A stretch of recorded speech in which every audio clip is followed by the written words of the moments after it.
अस्सलाम वालेकुम। ये कीटो डाइट क्या है, करनी चाहिए नहीं करनी चाहिए? लोग तो इससे वज़न भी कम करते हैं। जी हाँ, इससे वज़न कम होता है, इससे शुगर भी कंट्रोल हो जाती है, यानी इंसुलिन रेजिस्टेंस कम होती है, डायबिटीज़ भी ठीक हो जाती है और आपका ब्लड प्रेशर को जिस्म के अंदर जो सोजिशें हैं वो भी ठीक हो जाती हैं। जो आजकल के जो पुअर लाइफस्टाइल की बीमारियाँ हैं वो भी इससे ठीक हो जाती हैं। तो ये करनी चाहिए, जो कर सके उसको ज़रूर करनी चाहिए, क्योंकि ये करना इतना आसान नहीं है। और ज़्यादातर लोग जो वो चंद हफ्ते या चंद महीने करने के बाद, थोड़ा बहुत वज़न कम करने के बाद शदीद डिप्रेशन का शिकार होके फिर इसको छोड़ देते हैं और दोबारा तौबा कर लेते हैं, नाम नहीं लेते। कि वजह क्या है मैं अब सारा बताता हूँ। चीज़ वो जो आप सारी उम्र कर सकें, तो कीटो डाइट हमारे खित्ते में ऐसी चीज़ नहीं है जिसको सारी उम्र कर सकें। जो कर सकें वो ज़रूर करें, मुफीद चीज़ है, लेकिन को कर भी तो सके ना। अब ये है क्या, बुनियादी तौर पे मैं बहुत आसान अल्फाज में आपको समझाऊंगा। जैसे एक गाड़ी है वो पेट्रोल पे चलती है, तो आप उसका इंजन चेंज करके उसको डीजल के ऊपर कर दें। अब पेट्रोल वाली गाड़ी को जब डीजल पे करेंगे उसका इंजन ही बदल देंगे क्या? नॉर्मल जो ज़िंदगी है उससे आपने कीटो पे जब जाना है तो आपने एक ऑल टुगेदर आसानी गाड़ी जिसके ऊपर चलती है आपने वो फ्यूल बदल देना है। और उस फ्यूल को बदलने के लिए आपको अपनी ए टू जी, जो सुबह से लेकर रात तक जो आप खाते हो सब कुछ आपको चेंज करना पड़ना है। ये लफ्ज़ आया कहाँ से, कीटो? दरअसल ये इस डाइट का असल नाम है कीटोजेनिक डाइट। तो इसको मकसद कीटो कहा जाता है, कीटो डाइट कहा जाता है। तो हमारा जिस्म चलता है ग्लूकोज से, हमारे जिस्म का फ्यूल क्या है? ग्लूकोज। जैसे गाड़ी का पेट्रोल है, हमारी जिस्म का फ्यूल है ग्लूकोज। ग्लूकोज आता है अनाज से, जो कि और मीठे से, यानी कि रोटी से, चावल से, दालों से और दूसरे अनाज से, जो कार्ब जिन्हें हम कहते हैं उससे आता है। और मीठा ये जाके जिस्म में ग्लूकोज में बदलता है और हमारी बॉडी उससे एनर्जी तवानाई लेती है और काम करती है। बस यहाँ पे आता है कि जितनी हमें ज़रूरत है उतनी कार्ब ले लें तो हमारा जिस्म बेहतरीन है। यही मैं आपको बताता हूँ, यही मैं करने की कोशिश करता हूँ। लेकिन जब हम उससे ज़्यादा कार्ब्स ले लेते हैं तो वो सारा ग्लूकोज में बदल जाता है और जिस्म को उसकी ज़रूरत नहीं होती। जब जिस्म में ज़रूरत से ज़्यादा ग्लूकोज होता है तो जिस्म उसको फिर चर्बी में बदल के आपका बड़ा सा मोटा सा जो पेट है, वज़न बहुत बढ़ जाता है और फिर उसको ये ठिकाने लगा ला, फिर बहुत सारे टॉक्सिन्स बन जाते हैं, जैसे यूरिक एसिड बन जाता है, आपका फैटी लीवर हो जाता है और जिस्म के अंदर आहिस्ता आहिस्ता फिर डायबिटीज़ हो जाती है, ब्लड प्रेशर, ये सारे प्रॉब्लम आते हैं। कीटोजेनिक डाइट में क्या करते हैं कि इसके अंदर एक प्रोसेस होता है कीटोसिस।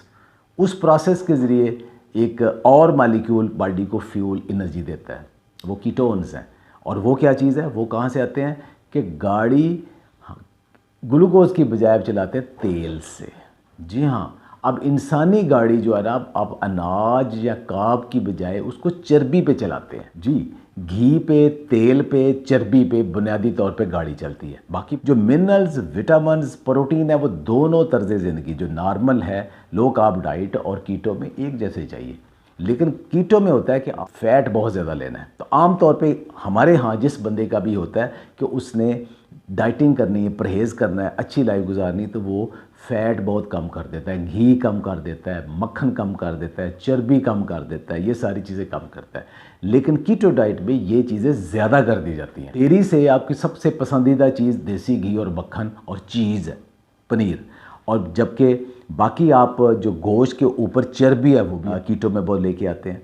फिर उसके अलावा ये है कि आप अंडे ज़्यादा खाते हो, उसके अंदर भी अच्छे वाला तेल है। ऑलिव ऑयल बहुत ज़्यादा खाते हो, उसके अंदर तेल है। फिर आप फ्रूट में भी वो पसंद करते हो, जैसे एवोकेडो जिसके अंदर तेल बहुत ज़्यादा है। तो बादाम वगैरह भी बाकी जिनके अंदर तेल है उनको ज़्यादा पसंद किया जाता है।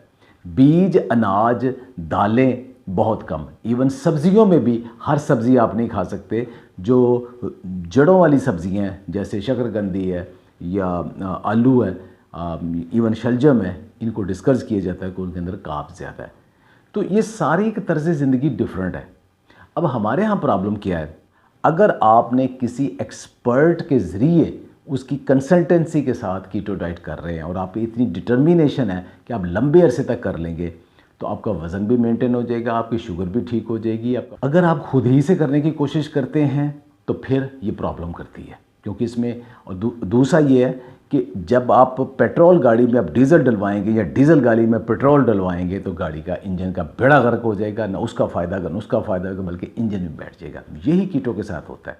अब जो लोग हैं स्टेक खाने वाले, जैसे अमरीकी है, उनकी मतलब कि नॉर्मल फूड जो उनकी पसंदीदा तरीन फूड क्या थी, गोश्त का एक बड़े से एक जो टुकड़े, साथ सब्जियां, तो वो उसको खाते थे, पेट भरते थे। अब हमारे यहाँ भी स्टेक आम अवेलेबल है, तो वो स्टेक खाने वाली कौम, वो तो उनके लिए बहुत आसान है कीटो डाइट करना।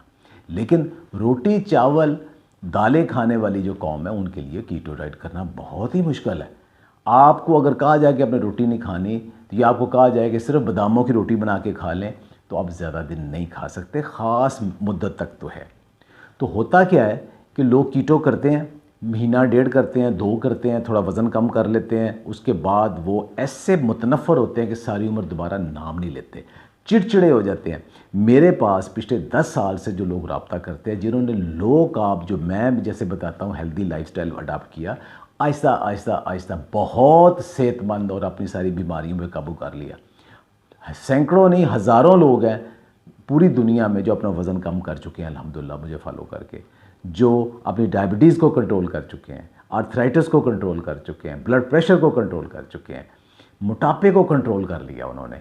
लेकिन उन्होंने कीटो नहीं की। लेकिन जिन लोगों ने कीटो की, हमारे यहाँ पाकिस्तानी, इंडियन और ये सब लोग, ये जब करते हैं तो कुछ हफ्तों या कुछ महीनों के बाद उनकी बस हो जाती है, मुसलसल नहीं खा सकते। तो उन्हें दिन में एक दफ़ा कम से कम रोटी, एक दफ़ा चावल ये ज़रूर चाहिए, फिर वो ठीक रहते हैं। तो कीटो डाइट हमारे यहाँ लोग ज़्यादातर इसीलिए नहीं कर पाते कि हमारे इर्द गिर्द जो सारी फूड है वो ये कीटो वाली नहीं है। जहाँ आप अमेरिका या बहुत सारे मुल्कों में, जहाँ इर्द गिर्द भी आसानी से आपको सारे माहौल में ऐसी फूड मिल जाती है, लोग भी आपको ऐसे मिल जाते हैं, तो आप इजीली एडजस्ट कर लेते हैं।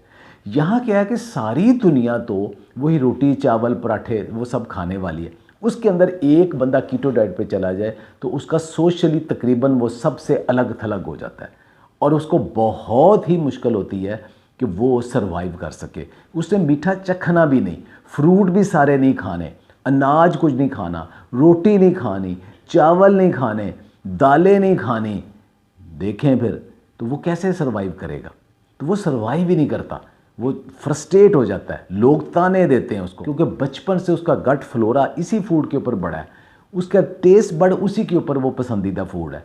तो जब वो सारा कुछ ये छोड़ देता है तो वो कुछ अर्सा तो हिम्मत करता है, वो महीना डेढ़ कर लेता है, लेकिन उसके बाद फिर फ्रस्ट्रेट हो जाता है, और गलत करने से फ़ायदा भी नहीं होता। दरमियान में थोड़ा थोड़ा दाल लगा लेना, कभी मिठाई खा लेनी, कभी केक खा लेना, कभी ड्रिंक पी लिया, कभी कुछ कर लिया, कभी रोटी खा ली, कभी थोड़े चावल खा लिए, तो उससे क्या होता है कि उससे वो उसको फ़ायदा भी नहीं हो रहा। हमारे खिते के लोग इसको ज़्यादा देर कर नहीं पाते, तो अपने आप को हलाकत में डालने की बजाय जो आपके इर्द गिर्द फूड है उसके अंदर सेलेक्ट कर लें फूड, हेल्दी फूड सेलेक्ट कर लें, लो कार्ब फूड सेलेक्ट कर लें, फैट भी खाएं, मॉडरेशन में खाएं, portion control, balance, low carb पे रहें, एक्सरसाइज करें, तो अल्हम्दुलिल्लाह आपको वो सारे टारगेट अचीव हो जाते हैं। इसको आप लंबे अरसे तक या पूरी ज़िंदगी भी आप कर सकते हैं, और वही एक हेल्दी लाइफस्टाइल है, और उसके खातिर खा आपको फ़वाइद मिलते हैं। शुरू में आपको किसी एक्सपर्ट के साथ डिस्कशन की ज़रूरत होती है, किसी डाइटिशियन फूड एक्सपर्ट की, उसके बाद आहिस्ता आहिस्ता आप खुद ही एडजस्ट हो जाते हो। उम्मीद है कि आपको आज ये अंदाज़ा हो गया होगा आप कीटो कर सकते हैं या नहीं कर सकते। खुश रहें, आबाद रहें, बहुत बहुत